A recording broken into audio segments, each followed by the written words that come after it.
साथियों नमस्कार।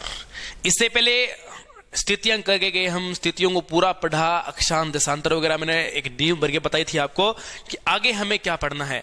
आज हमारा छोटा सा चैप्टर है जिसका नाम अक्षांश और दूसरे का नाम है देशांतर। एक चैप्टर, एक का नाम तो अक्षांश व दूसरे का नाम क्या है, देशांतर। ये छोटे छोटे चैप्टर है, बस मैं इतना ही कवर करूंगा कि इसमें अक्षांश और देशांतरीय हमारे राजस्थान की स्थिति कैसे है, मैं आपको इतना ही बताऊंगा। चलो देखते हैं। राजस्थान के जो बॉर्डर के बारे में बताना चाहिए। जैसे ये राजस्थान का हमारा उत्तरतम बिंदु है, नॉर्थ में। यहां आप सभी को पता है एक बिंदु है जिसका नाम है कोना गांव। सभी को पता है, इसमें कोई किंतु परंतु नहीं है। कोना गांव पड़ता है श्री गंगानगर में है ये कोना गांव, और ये आ जाएगा श्री गंगानगर में। लास्ट बिंदु यहां की बात कर लें तो यहां एक बिंदु है जिसका नाम है बोरकुंडा या बोरकुंड बोल देते हैं। ये हमारे बांसवाड़ा के अंतर्गत आता है, इसमें कोई दिक्कत नहीं है। एक वो इंक वाली देना, वो इंक। ये बिंदु आ गया बोरकुंडा बांसवाड़ा। और अब हम बात कर लेंगे हमारा जो पूर्वी बिंदु है और जो पश्चिमी बिंदु है, इनकी बात कर लेंगे। अब ये मार्कर के ये भी रिजर्व में लग गया, इसकी दवाई देनी पड़ेगी। आप भी की दवाई मांगते हो, वैसे ये मार्कर भी बार बार दवाई मांगता है। देखो भी, इसको 1 मिनट में फिल कर देता हूं मैं। 1 मिनट।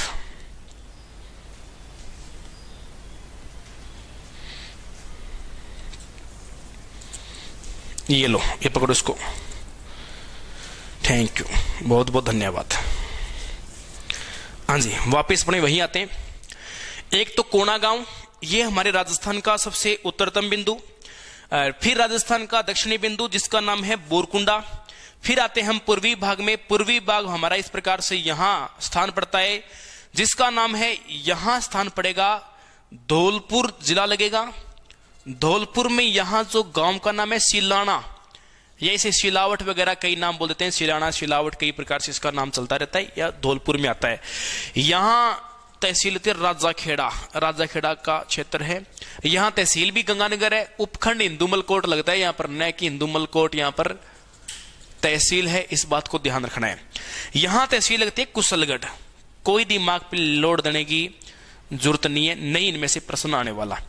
इधर लगता है पश्चिमी बिंदु जिसका नाम है, गांव का नाम कटरा और सम क्षेत्र लगेगा, और इसके बाद तहसील आ जाएगी जैसलमेर। कोई किंतु परंतु दिमाग पे लोड देने वाली बात नहीं है इसके अंदर। अच्छा, और हम बात कर लें अब राजस्थान का मिडिल पॉइंट। देखो, मैं से मध्य और मैं से मकराना, ये लो बात कवर। अब मैं लेके आता हूं हमारा जो मुख्य टॉपिक अक्षांश देशांतर, वो था। मैं फटाफट पूरा करता हूं, कोई किंतु परंतु नहीं। पहले ही बताया था आपको, ये मान लो आपकी पृथ्वी है, ये 0 डिग्री अक्षांश रेखा भूमध्य रेखा है, और ये यहाँ आपकी देशांतर रेखा है। यहां राजस्थान का कोड पूछ रहा है, अभी 90 रेखाएं हैं, इनमें राजस्थान की स्थिति कहां आएगी, कौन सी रेखा कहां से जा रही है। सीधी सी बात, यहां पर रेखा है 23 डिग्री 3, लिखना पड़ेगा उत्तरी अक्षांश, क्योंकि हमारा राजस्थान उत्तरी गोलार्ध में है, इसलिए हमें उत्तरी अक्षांश यहां पर लिखना पड़ेगा।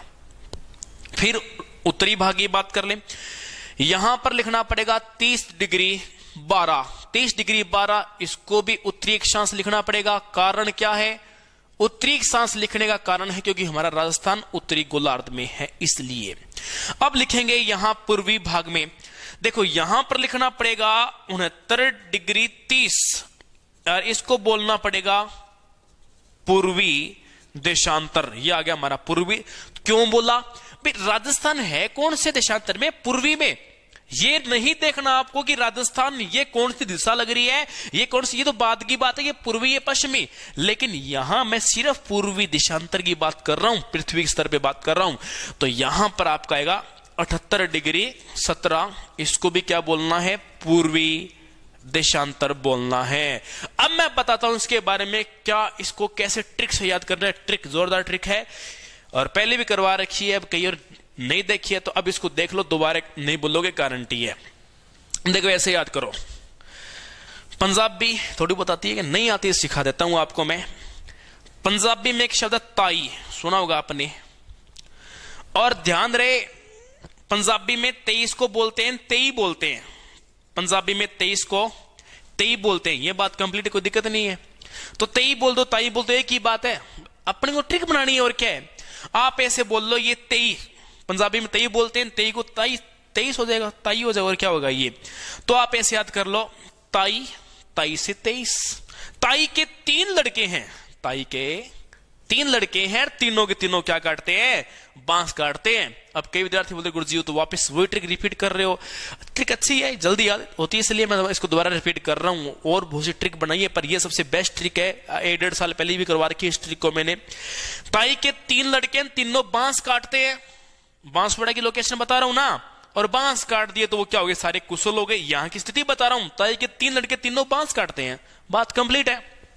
अब क्या हुआ, अब मैं जो बातें बोल दूंगा वो सब ये मान लो भी बस समझाने के लिए कर रहा हूं, सब काल्पनिक है, बस इधर उधर घूमना है अपने को। माना कि एक बार मैं गया हुआ था जयपुर, जैसे ही मैं जयपुर गया, मैं कहां का हूं, हनुमानगढ़ का। जयपुर गया, जयपुर वाले मुझे बोले आपके साइड के लोग, मतलब इधर ये गंगानगर साइड के लोग 30 से क्यों नहीं मरते।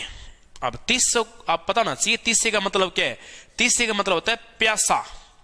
मेरे से प्रश्न किया कि आपके साइड के लोग 30 से क्यों नहीं मरते। अब 30 से क्या बन गया, 30 डिग्री। तब मैंने बड़े अनोखे अंदाज में जवाब दिया, हमारे साइड के लोग 30 से इसलिए नहीं मरते क्योंकि 12 महीने यहां पर खूब पानी चलता है, 12 महीने खूब यहां नहरें चलती है। और आप बता दो नहरों द्वारा सर्वाधिक सिंचाई कहां होती है, गंगानगर, और दूसरा स्थान हनुमानगढ़ का इसके अंदर आता है कि नहीं आता है। तो ये आपकी बात कंप्लीट। ताई के 3 लड़के हैं, तीनों बांस काटते हैं, और मैं जयपुर गया तो मुझे बोला कि आपके साइड के लोग 30 से क्यों नहीं मरते। तो मैंने क्या कहा, क्योंकि यहां 12 महीने पानी चलता है इसलिए 30 से नहीं मरते, सिंचाई खूब होती है इसलिए नहीं मरते। जयपुर जाए, आ जाओ वापिस। चले कहां, जोधपुर में, चलो बस केयर आ गए, जोधपुर में गए। अब जोधपुर में जाने के बाद मैंने जोधपुर वालों से एक प्रश्न किया और पूछा कि जैसलमेर वालों की कोई विशेषता बताओ। तो जोधपुर वाले बोले उन्हें तरना नहीं आता, उन्हें 69 को बोलते हैं उन्हें बोले उन्हें तरना नहीं आता, मतलब स्विमिंग नहीं आती। मैंने कहा तुम तैरने की बात करते हो, तुम तैरने की बात करते हो, अरे वो 30 से तो मरते हैं। बोले 69 मतलब 69, उन्हें तरना नहीं आता। तो मैंने क्या बोला, वो 30 से तो मरते हैं, तो आपका काम हो गया 69 डिग्री 30, उन्हें तरना नहीं आता और 30 से। अब मैं मेरे शेखावटी अंदाज में बोला, जे तिरनो ही है नी 78